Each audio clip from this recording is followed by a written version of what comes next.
So here we have the Volkswagen Golf R DSG, which is the automatic version on a 69 plate. I'm going to start off by showing you around the outside of the car, and then we'll hop in and run through some controls on the inside. But from the outside, you can see that it's a 5-door car with alloy wheels. Let's start off inside the boot and then work our way around the rest of it from there. So as we approach the boot, you can see we have reversing sensors. We've also got those 4 exhaust tailpipes as well.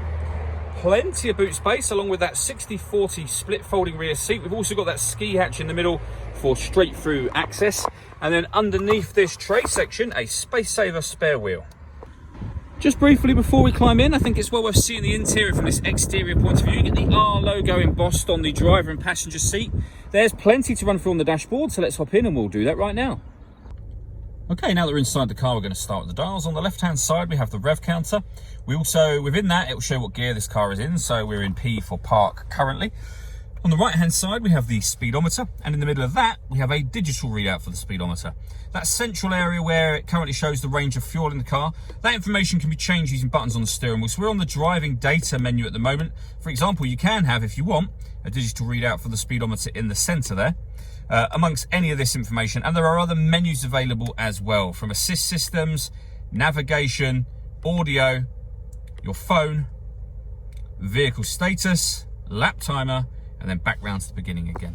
And those buttons that I was using are all over this side of the steering wheel here. We've also got voice activation for the phone over there, stereo controls, which are continued over here, and then cruise control over that side. The button in the middle of the cruise control section, just there, if you press that once you've set cruise control, this car can maintain its own distance, both speeding it up and slowing it down between itself and the car in front. It does all that automatically for you. There's a video that we've done that shows how that works. You can find that on our website and on our YouTube channel as well. Over in the center, we have the touchscreen for the car. So this is where you can pair your phone. As you can see, nothing is connected at the moment. If you hit the phone icon and then find mobile phone and then just follow the instructions on screen from there. When it comes to music, we have the radio, of course. We have DAB, FM and AM radio. If you're listening to your own music, hit media, hit source, and they're all different ways you can listen to your own music are highlighted just there for you. And you can see there's plenty of them, and they include Bluetooth audio, so you can stream your music wirelessly via Bluetooth. This car's also got satellite navigation.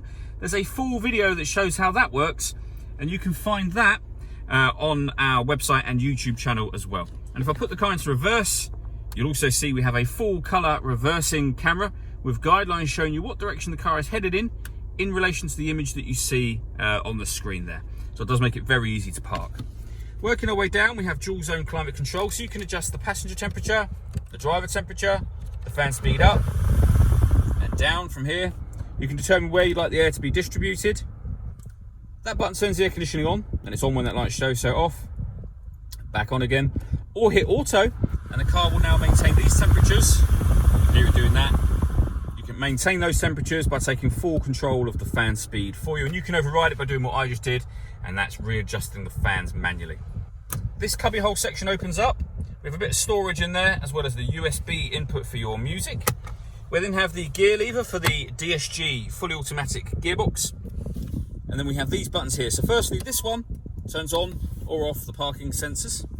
Over this side, we can turn off the traction control. We can turn off the stop and start. This car is designed to cut out when it's stationary in traffic to save you fuel. That system is now off.